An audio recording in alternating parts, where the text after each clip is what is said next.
కేసీఆర్ వయస్సు 65 ఏళ్లు పైగా ఉండడంతో ఆయన కోరిన విచారణకు రెడీ అవుతున్నారు సిట్ అధికారులు. ఆయన ముందు 3 ఆప్షన్స్ ఉన్నాయి. మొదటిది జూబ్లీహిల్స్ పోలీస్ స్టేషన్కు వెళ్లడం, ఇక రెండవది నందీనగర్లోనే విచారణకు హాజరు కావడం, ఇక మూడోది తెలంగాణ భవన్లోనే విచారణ చేయాలని కోరడం. రైటిక హైదరాబాద్లో ఏదైనా చోట కేసీఆర్ కోరుకుంటే విచారిస్తామని సిట్ నోటీసులు ఇచ్చింది.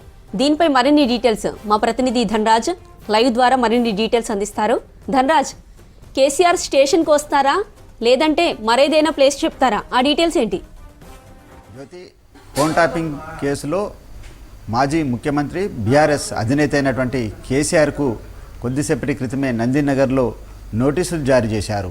ఆయన జూబ్లీ హిల్స్ పోలీస్ స్టేషన్లో విచారణకు హాజరు కావాలి. పంజాగుట్టలో నమోదైనటువంటి కేసు ఆధారంగా ఫోన్ ట్యాపింగ్ సంబంధించిన వ్యవహారంలో తమకు కొన్ని విషయాలపైన అవగాహన ఉంటుంది, మీ నుంచి తగినటువంటి సమాచారం తీసుకుంటామంటూ కూడా ఈ సిట్ నోటీసులో సమాచారం ఉంది.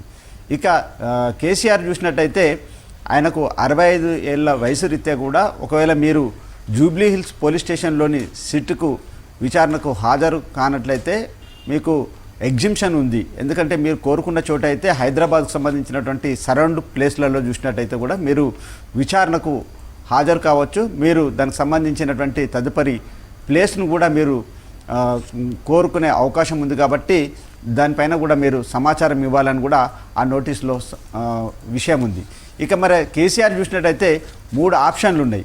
ఒకటి చూసినట్టయితే నందీనగర్కు సంబంధించినటువంటి ఆయన ఉంటున్నటువంటి నివాసంలోనే విచారణకు కోరుకునే అవకాశం ఒకటి. రెండోది చూసినట్టయితే బీఆర్ఎస్ పార్టీలోనే మరి విచారణకు కూడా ఆయనకు ఒక ఛాన్స్ ఉంది. ఇక మూడోది పోయినట్లయితే కూడా జూబ్లీహిల్స్లో అందరూ విచారణను ఎదుర్కొన్నట్లుగానే తనకు కూడా ఎలాంటి అభ్యంతరం లేదు, జూబ్లీహిల్స్ పోలీస్ స్టేషన్కే తాను విచారణకు హాజరవుతానని చెప్పినట్లయితే కూడా ఖచ్చితంగా దానికి సంబంధించినటువంటి మొత్తం ప్రొసీడింగ్స్ అన్నిటి కూడా పోలీసులు ఫాలో అయ్యే అవకాశాలు ఉన్నాయి.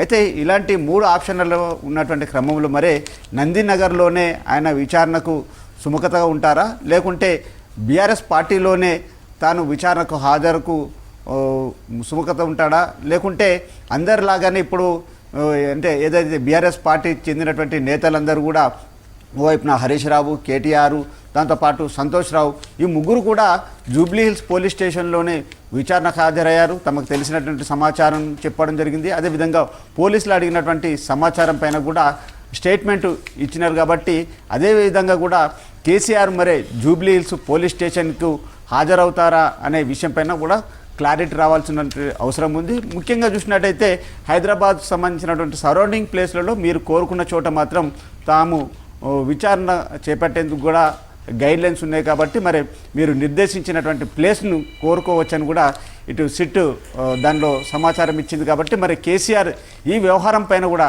ఎందుకంటే కేసీఆర్ విచారణకు హాజరైనట్లయితే ఖచ్చితంగా తెలంగాణ నుంచి కూడా ఆయన అభిమానులు, కార్యకర్తలు, పార్టీకి సంబంధించినటువంటి పెద్ద ఎత్తున ఆయన అనుచర గణమంతా కూడా అక్కడికి విచారణకు సంబంధించినటువంటి వ్యవహారాలలో పెద్ద ఎత్తున అక్కడికి వస్తారు. కాబట్టి శాంతి భద్రతకు సంబంధించినటువంటి సమస్య కూడా ఉంటుంది. దీన్ని సాల్వ్ చేయాల్సినటువంటి బాధ్యత కూడా ఇటు ల్యాండ్ ఆర్డర్ పోలీసులపైన ఉంది. అదేవిధంగా సిటీ విచారణ క్రమంలో కూడా ఎలాంటి విఘాతం కలగకుండా మొత్తం మీద ముందస్తు చర్యలకు సంబంధించి సూచన ఇచ్చినట్టయితే తగినంత సంబంధించినటువంటి భద్రతను కూడా సిట్ బృందం ఏర్పాటు చేయనుందని తెలుస్తూ ఉంది. జ్యోతి.